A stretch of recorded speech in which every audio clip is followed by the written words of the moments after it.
dela 5 urte,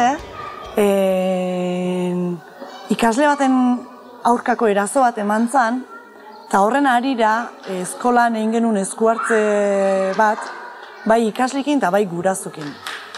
Eta ikusten zen, ikasliek bazakela olako potentzial bat eta indar bat, olako gertaera baten aurrien, ez? Eta horren harira, ziginen planteatzen, ea eskuartze horrek jarraipen bat nola euki zezaken. Eta planteamentu ingenuen autoantolaketana izen zala, eskolaz kanpo, behaien aixialdi denboran, denbora librien, gai hauetaz kontzientziatzie edo lanketa bat burutzie.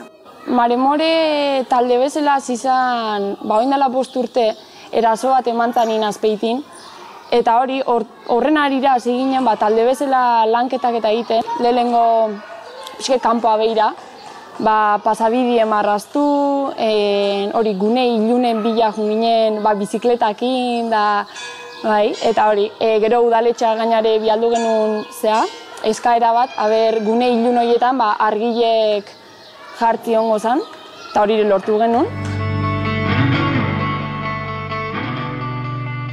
Ja baditu 10 urte, martxan jarri gendula hezkidetza proiektua udaletxean, egile zan lehenengo urtetik 10. urtea geota petzatet baliabide gehiago jarritugula eta azpituko udal bezala lehentasunezko programi dela hezkidetza proiektue, eta ikuste dula autoantalaketa talin bidez, ikasle horiek enpoderatzea eta herritar aktibo bezala bihurtzi beharrezko lehentasunezko gauza bat.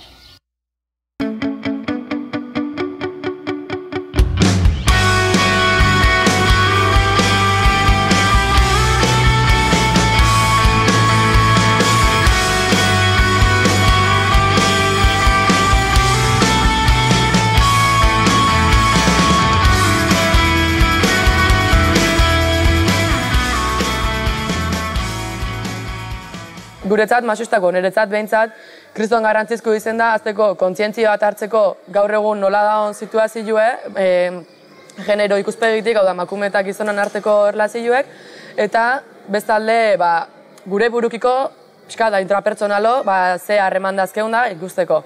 Eta gu hor asko, tailerrak eta egiten egon geha, autoestimuen da inguruen, jota danok konturaga ze garrantzi mate jaunez, itxuriei bakarrik, badibidez baten hitzeite genuen, batek izterpotolo dazke, besti tripie, baina danoi funtzionatzeu, danok oinez aldeu ibili, danok horrika aldeuin, eta askotan ez dio horri baloireik garrantzik ematen, eta horien ingurun hausnartziek kistona izen da, konfiantzia hartzeko gure burukin, eta bi aurra egiten jakiteko ez, gizarte honetan, dazkeun oztopo horiekin.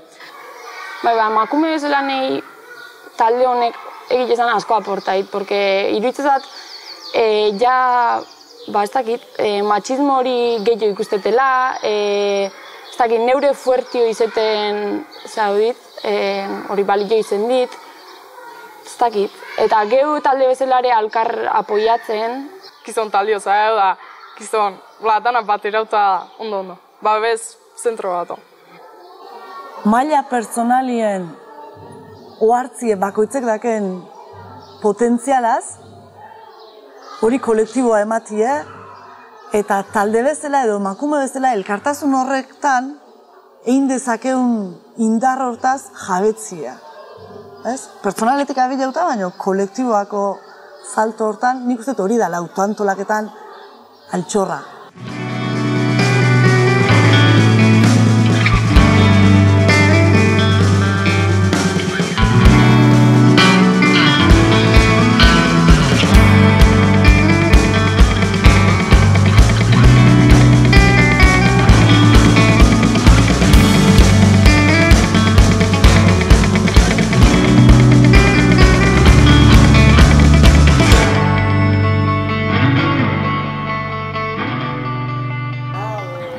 Normalin, bezak jaso. Eta beti lagundu izen digue, materiala prestatzeko taulak, gelak prestatzeko, denborire eskaini digue, eskolan partitiko zondo nik ustet.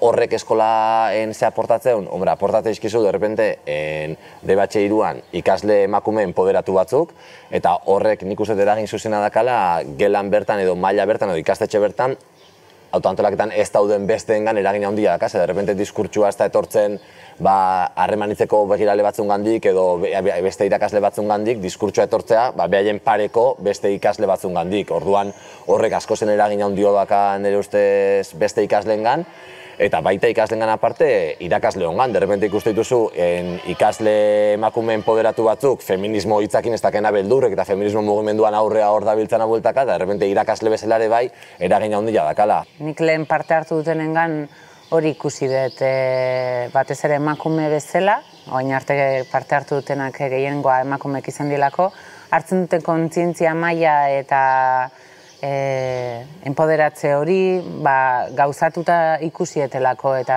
behaien indarra egoera desberdinei aurre egiteko, behaien nordien aurkezteko jendean aurren, hori indartu ingo diela eta hortik animatuko nituzke parte hartzea.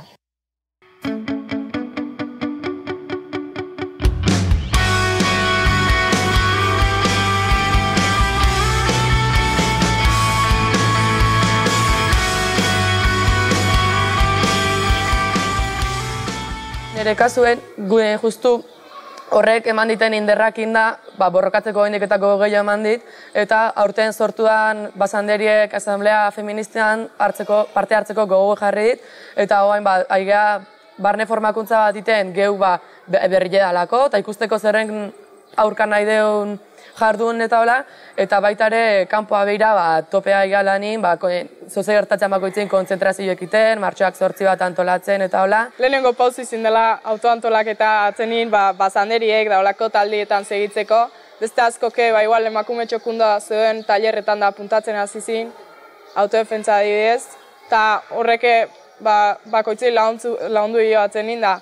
Atzenin lehenengo pauzu izen da aurrea zeitzeko da, pentsatzeta aurrea zeitzen zeiguko dola. Zalantzan dauden gazte hori danei izango nioke animatzeko, porque hori, asko balio du autoanterolaketako taldiek sortzie bakoitza asko irikitzalako bestin artien, gero baita ere zu indartxu izeten laguntza izulako, eta gauza asko ikasteielako bat izbat, eta mereziulako benetan.